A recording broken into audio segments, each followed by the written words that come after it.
Hello everyone, आप सभी का स्वागत है हमारे YouTube channel online study class में। आज की इस वीडियो में हम देखेंगे छत्तीसगढ़ सहायक शिक्षक एवं शिक्षक भर्ती परीक्षा 2026 के लिए जो मॉडल पेपर का सीरीज़ आ रहा है उसमें से हम लोग देखने वाले हैं मॉडल पेपर नंबर 3। सब्जेक्ट है बाल विकास एवं शिक्षा शास्त्र। CDP से मोस्ट इम्पॉर्टेंट MCQ देखेंगे।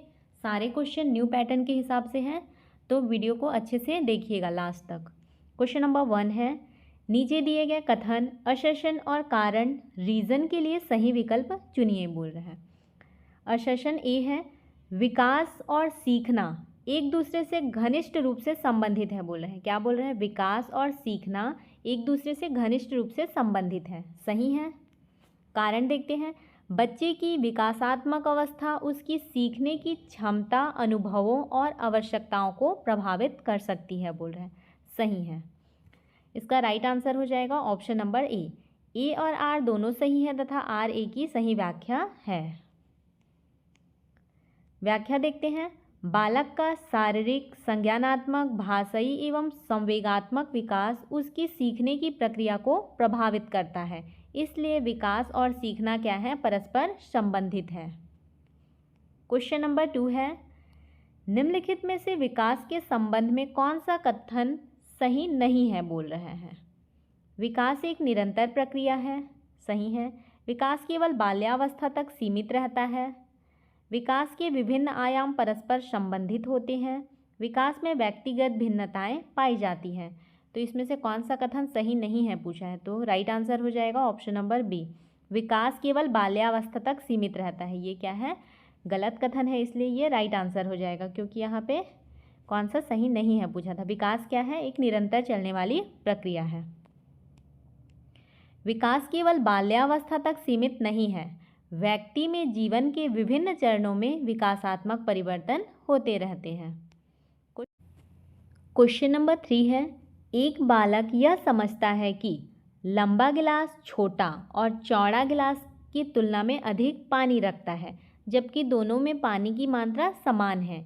पियाजे के अनुसार यह किस अवस्था की विशेषता को दर्शाता है? Sensory motor, pre operational, concrete operational या फिर फॉर्मल ऑपरेशनल? क्या हो जाएगा इसका right answer? Option number B, pre operational. एक बालक क्या समझेगा? जो लंबा गिलास है उसमें ज़्यादा पानी आएगा और चौड़ा गिलास में कम पानी आएगा, ऐसे समझ रखता है, जबकि दोनों में सेम क्वांटिटी में पानी आएगा। तो इसको पियाजे के अनुसार किस अवस्था की विशेषता को दर्शाएगा? Pre operational. प्री ऑपरेशनल अवस्था में बच्चा कॉन्जर्वेशन की अवधारणा को पूरी तरह नहीं समझ पाता है। यह वस्तु की बाहरी आकृति से प्रभावित हो सकता है, देखकर ही समझता है, मतलब उसी को बोला गया है बाहरी आकृति से प्रभावित हो सकता है। क्वेश्चन नंबर 4 है, पियाजे के अनुसार कॉन्क्रीट ऑपरेशनल स्टेज में बालक की प्रमुख उपलब्धि कौन सी है? अमूर्त एवं काल्पनिक तर्क का पूर्ण विकास,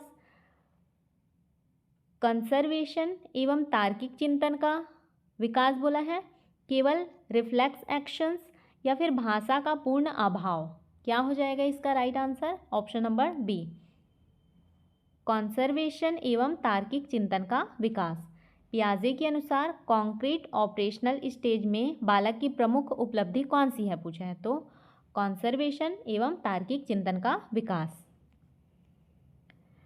कॉन्क्रीट ऑपरेशनल स्टेज में बच्चा ठोस वस्तुओं एवं घटनाओं के संदर्भ में लॉजिकल थिंकिंग, क्लासिफिकेशन, सेरिएशन और क्या करता है?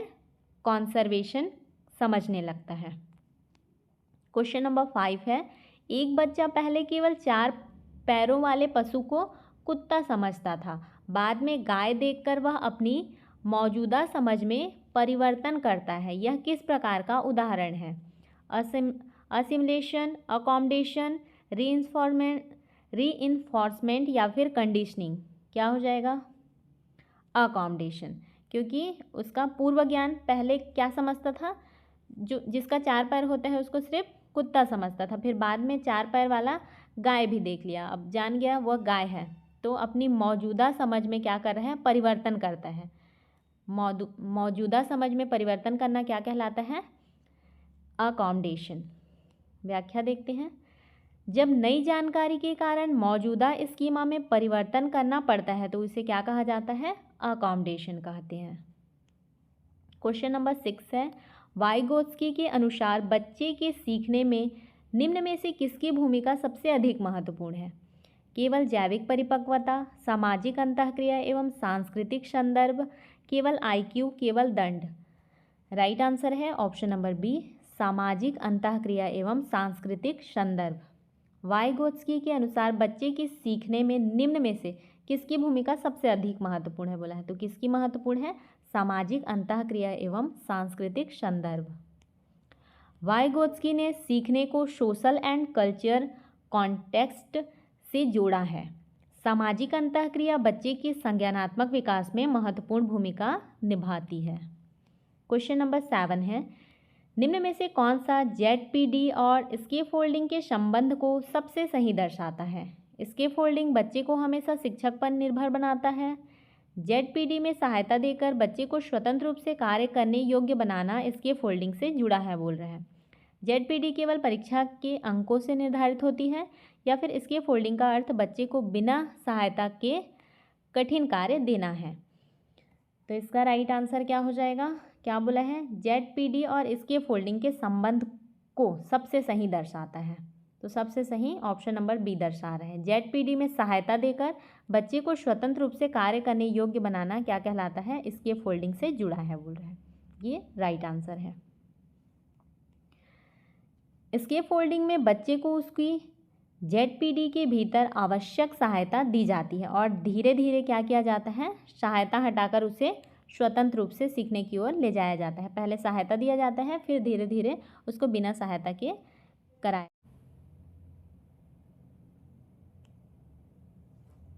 क्वेश्चन नंबर 8 है, गार्डनर के अनुसार एक बच्चा संगीत की धुन, ताल और सुर को बहुत अच्छी तरह से पहचानता है, उसमें कौन सी बुद्धि अधिक विकसित है? Linguistic intelligence, musical intelligence, spatial intelligence या फिर इंटरपर्सनल इंटेलिजेंस? क्या होगा इसका right answer? Option number B, musical intelligence. Gardner के अनुसार पूछा है, एक बच्चा संगीत की धुन, ताल और सुर को बहुत अच्छी तरह से पहचानता है, उसमें कौन सी बुद्धि अधिक विकसित है? Musical intelligence. संगीत, सुर, ताल और ध्वनि के पैटर्न को पहचानने की क्षमता क्या कहलाती है? म्यूजिकल इंटेलिजेंस से संबंधित है। क्वेश्चन नंबर 9 है, निम्नलिखित कथनों पर विचार कीजिए बोल रहे हैं। कथन है, बुद्धिमत्ता को केवल IQ स्कोर से पूरी तरह नहीं समझा जा सकता। सही है। गार्डनर ने बुद्धिमत्ता को बहुआयामी माना है, ये भी सही है। सभी बच्चों में केवल एक ही प्रकार की बुद्धि होती है बोल रहा है, ये रॉन्ग है। राइट आंसर क्या हो जाएगा इसका? ऑप्शन नंबर जे के सही है। Option number B right answer है, केवल जे और के। गार्डनर के अनुसार व्यक्ति में विभिन्न प्रकार की बुद्धियां अलग अलग स्तर पर विकसित हो सकती हैं, इसलिए बुद्धिमत्ता को केवल एक अंक या एक क्षमता से समझना उचित नहीं है। क्वेश्चन नंबर 10 है, एक शिक्षक कक्षा में सभी विद्यार्थियों से एक ही प्रकार के उत्तर की अपेक्षा करता है और अलग अलग विचारों को स्वीकार नहीं करता। यह किस क्षमता के विकास में सबसे अधिक बाधक होगा? क्रिएटिविटी, मेमोरी, रिकॉग्निशन या फिर अनुकरण? क्या हो जाएगा ये? क्रिएटिविटी। शिक्षक क्या बोल रहे हैं? सभी विद्यार्थियों से एक ही प्रकार के उत्तर की अपेक्षा कर रहे हैं, अलग अलग विचारों को एक्सेप्ट नहीं कर रहे हैं, तो ये किस क्षमता के विकास में सबसे अधिक बाधक होगा? क्रिएटिविटी। क्रिएटिविटी के लिए विभिन्न विचारों, वैकल्पिक उत्तरों और मौलिक सोच को प्रोत्साहित करना आवश्यक है। क्वेश्चन नंबर 11 है, निम्नलिखित में से कौन सा व्यक्तिगत भिन्नता, इंडिविजुअल डिफरेंस का उदाहरण है? सभी बच्चों की सीखने की गति समान होना, विद्यार्थियों की रुचि, क्षमता और सीखने की गति में अंतर होना, सभी बच्चों का एक जैसा पूर्व ज्ञान होना, सभी विद्यार्थियों का समान संज्ञानात्मक स्तर होना। राइट आंसर है इसका ऑप्शन नंबर बी, विद्यार्थियों की रुचि, क्षमता और सीखने की गति में अंतर होना। ये क्या है? इंडिविजुअल डिफरेंस है, व्यक्तिगत भिन्नता। विद्यार्थियों में बुद्धि, रुचि, अभिरुचि, भाषा, पूर्व ज्ञान, व्यक्तित्व और सीखने की गति में अंतर पाया जाता है।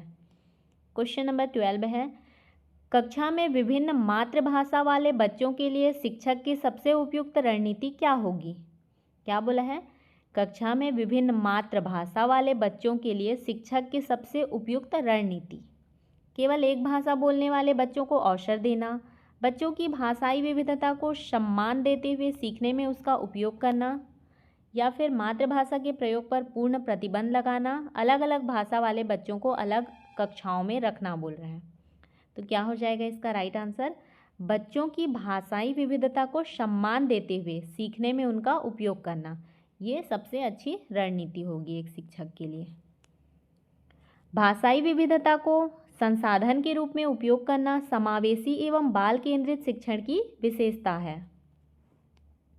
क्वेश्चन नंबर 13 है, कथन और कारण दिया हुआ है, इसके लिए सही विकल्प का चयन करना है। असर्शन में बोला गया है, शिक्षक को विद्यार्थियों की जाति, लिंग, धर्म और सामाजिक पृष्ठभूमि के आधार पर अपेक्षाओं में भेद नहीं करना चाहिए बोल रहा है। सही बात है। टीचर को क्या नहीं करना चाहिए? बच्चों की जाति, लिंग, धर्म ये सब देखकर उनमें भेदभाव नहीं करना चाहिए बोल रहा है। कारण, ऐसी अपेक्षाएं विद्यार्थियों के सीखने के अवसर और आत्मविश्वास को प्रभावित कर सकती हैं। भेदभाव करने पर क्या होगा? विद्यार्थियों की सीखने के अवसर और उनमें आत्मविश्वास की कमी आएगी। दोनों सही हैं।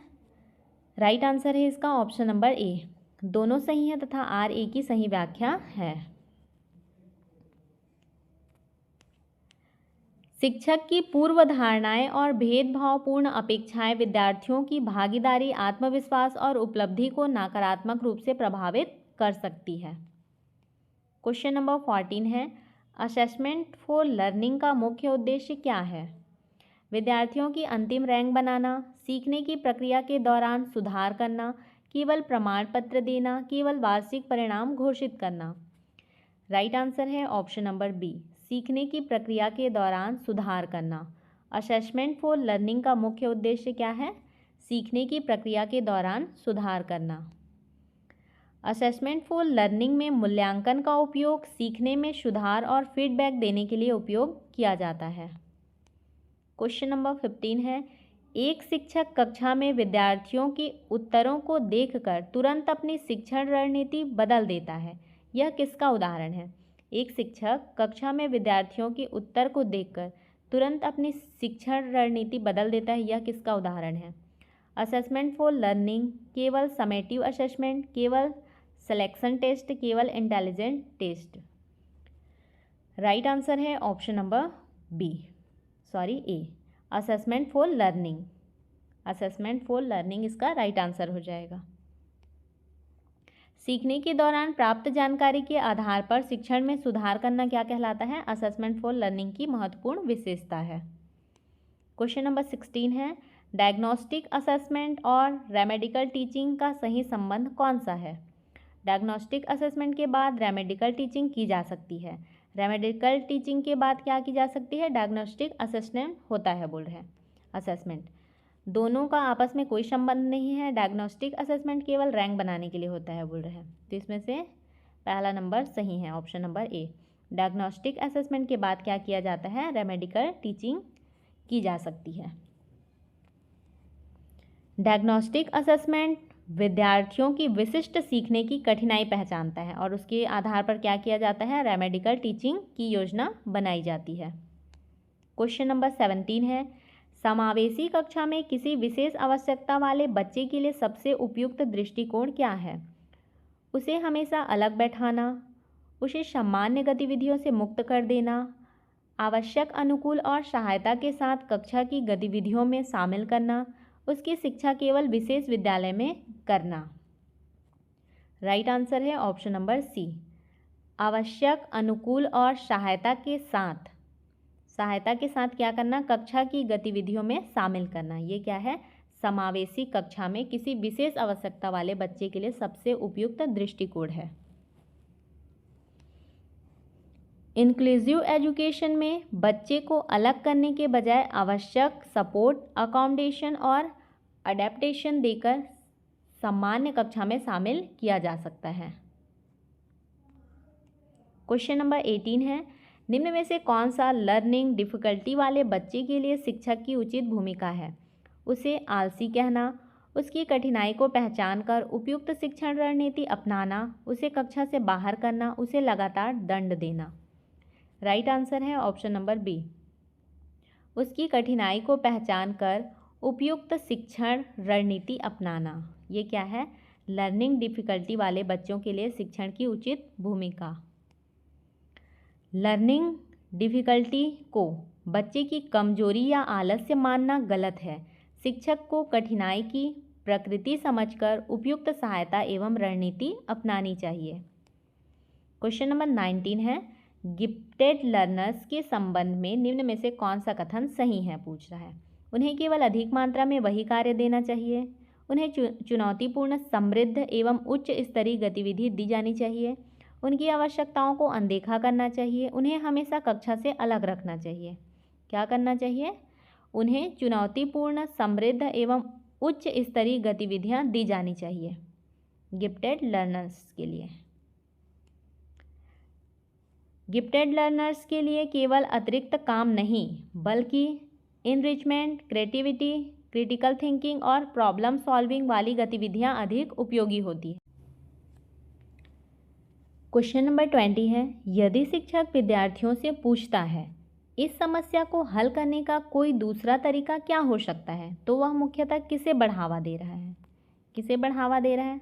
रोट लर्निंग या फिर डाइवर्जेंट थिंकिंग, केवल स्मृति, अनुकरण।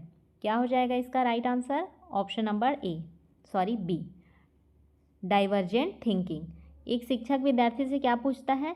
इस समस्या को हल करने का कोई दूसरा तरीका क्या हो सकता है, तो यह किसको बढ़ावा देना होता है?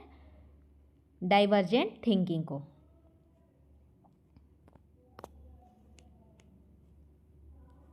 एक समस्या के कई संभावित समाधान खोजने की क्षमता क्या कहलाती है? डाइवर्जेंट थिंकिंग से संबंधित है और क्रिएटिविटी को क्या करती है? बढ़ावा देती है। क्वेश्चन नंबर 21 है, स्किनर के ऑपरेंट कंडीशनिंग में पॉजिटिव रीइंफोर्समेंट का संबंध का अर्थ है। क्या है इसका अर्थ?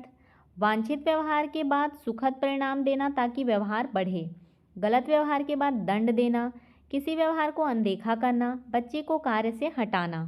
राइट आंसर है ऑप्शन नंबर ए, वांछित व्यवहार के बाद सुखद परिणाम देना ताकि व्यवहार क्या हो सके? बढ़े। स्किनर के ऑपरेंट कंडीशनिंग में पॉजिटिव रीइंफोर्समेंट का अर्थ पूछा है, तो क्या हो जाएगा?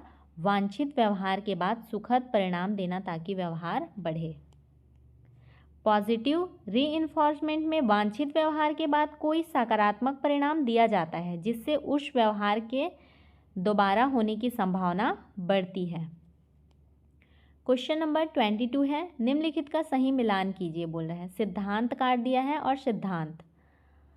पाउलो का क्या हो जाएगा? Classical conditioning. स्किनर का हो जाएगा ऑपरेंट कंडीशनिंग और थॉर्नडाइक का क्या है? ट्रायल एंड एरर और कोहलर का इनसाइड लर्निंग। क्या हो गया इसका? 2, 3, 4, 1। 2, 3, 4, 1 ऑप्शन नंबर ए में दिया हुआ है। ये क्या है? राइट आंसर है। एक बार फिर से देखते हैं। Paulo classical conditioning, Skinner operant conditioning, Thorndike trial and error, Kohler का इनसाइड लर्निंग। याद रखना है इसको। क्वेश्चन नंबर 23 है, एक विद्यार्थी पहले सीखी गई गलत अवधारणा के कारण नई अवधारणा को सीखने में कठिनाई महसूस करता है। यह किससे संबंधित है?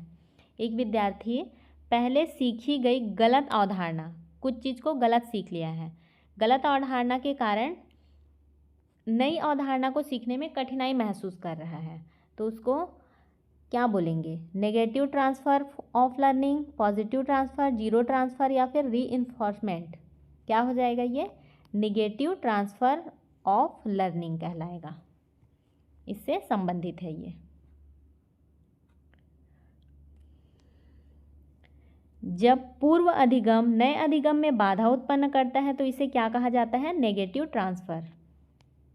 क्वेश्चन नंबर 24 है, निम्न कथनों पर विचार कीजिए। कथन क्या है?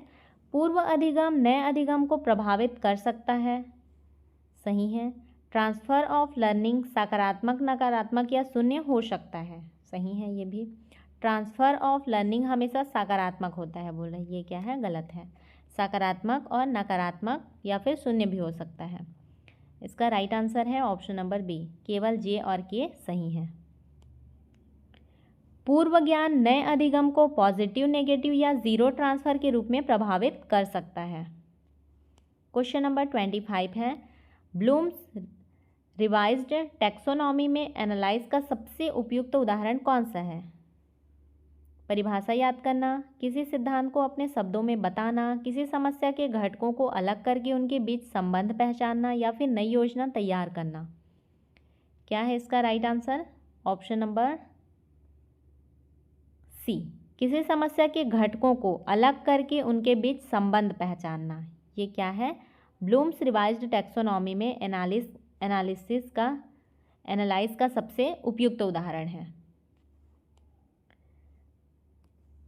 एनालाइज में सूचना को भागों में विभाजित करके संबंध, संरचना और घटकों को पहचानना शामिल है। क्वेश्चन नंबर 26 है, एक शिक्षक विद्यार्थियों को केवल सही उत्तर बताने के बजाय पूछता है, तुम इस उत्तर तक कैसे पहुँचे? यह किस क्षमता के विकास में सबसे अधिक सहायक है? केवल रटने की क्षमता, मेटाकॉग्निशन एवं चिंतन दिया हुआ है, केवल अनुकरण, केवल स्मृति। क्या हो जाएगा इसका right answer? Option number B, metacognition एवं चिंतन का उदाहरण है यह। विद्यार्थी को अपनी सोच और समस्या समाधान की प्रक्रिया पर विचार करने के लिए प्रेरित करना क्या कहलाएगा? मेटाकॉग्निशन को बढ़ावा देता है, क्योंकि वो डायरेक्ट उत्तर नहीं बता रहे हैं, बच्चे को ही बोल रहे हैं, स्टूडेंट को, कि आप इसके उत्तर बताइए। तो उस पे क्या चीज़ को बढ़ावा देना होगा? मेटाकॉग्निशन, खुद से उत्तर तक पहुँचेगा फिर। क्वेश्चन नंबर 27 है, निम्नलिखित में से कौन सा बच्चे को प्रॉब्लम सॉल्वर और साइंटिफिक इन्वेस्टिगेटर के रूप में देखने के सबसे अधिक अनुकूल है? शिक्षक हर प्रश्न का उत्तर स्वयं बता दे, बच्चे को प्रश्न पूछने, अनुमान लगाने, जांच करने और निष्कर्ष निकालने का अवसर दिया जाए, या फिर केवल पाठ्यपुस्तक की परिभाषा याद कराई जाए, गलत उत्तर देने पर तुरंत दंड दिया जाए। क्या हो जाएगा इसका right answer? Option number B. Option number B इसका राइट आंसर है। बच्चों को प्रश्न पूछने, अनुमान लगाने, जांच करने और निष्कर्ष निकालने का अवसर दिया जाए। वैज्ञानिक दृष्टिकोण में प्रश्न, अनुमान या फिर परिकल्पना, जांच, प्रयोग या फिर निष्कर्ष की प्रक्रिया महत्वपूर्ण है। क्वेश्चन नंबर 28 है, नीचे दिए गए कथन और कारण के लिए सही विकल्प चुनिए। कथन क्या है? अत्यधिक परीक्षा भय सीखने की प्रक्रिया को नकारात्मक रूप से प्रभावित कर सकता है। सही है। अत्यधिक परीक्षा भय क्या कर सकता है? सीखने की प्रक्रिया को नकारात्मक रूप से प्रभावित कर सकता है। रीज़न, अत्यधिक चिंता ध्यान, स्मृति और प्रदर्शन को प्रभावित कर सकती है। सही है। राइट आंसर है इसका ऑप्शन नंबर ए। दोनों सही है तथा आर ए की सही व्याख्या है। कॉग्निशन और इमोशन एक दूसरे से जुड़े हैं। अत्यधिक चिंता एवं भय विद्यार्थी की एकाग्रता, स्मृति और प्रदर्शन को प्रभावित कर सकते हैं। क्वेश्चन नंबर 29 है, एक विद्यार्थी किसी विषय को केवल इसलिए पढ़ता है क्योंकि उसे उस विषय को सीखने में आनंद मिलता है। यह किस प्रकार की मोटिवेशन है? एक्सट्रिंसिक मोटिवेशन है या फिर इंट्रिंसिक मोटिवेशन है, नेगेटिव मोटिवेशन या फिर एक्सटर्नल रीइंफोर्समेंट है? क्या है ये? Intrinsic motivation. एक विद्यार्थी किसी विषय को केवल इसलिए पढ़ता है क्योंकि उस विषय को सीखने में उसको आनंद मिलता है। यह किस प्रकार का मोटिवेशन है बोल रहा है? तो इंट्रिंसिक। जब किसी कार्य को रुचि, आनंद या आंतरिक संतुष्टि के लिए किया जाता है तो उसे क्या कहा जाता है? Intrinsic motivation. क्वेश्चन नंबर 30 है, एक शिक्षक की कक्षा में विद्यार्थी प्रश्न पूछते हैं, अपने विचार रखते हैं, गलतियों पर चर्चा करते हैं और समूह में समस्या हल करते हैं। यह कक्षा किस दृष्टिकोण को सबसे अधिक दर्शाती है? Teacher centred classroom, rote learning classroom या फिर कॉन्स्ट्रिविस्ट एंड लर्नर कॉन्क्रीट क्लासरूम बोला है। और डी में है पनिशमेंट बेस्ड क्लासरूम। तो क्या हो जाएगा इसका right answer? Option number C, constructivist and learner concrete classroom.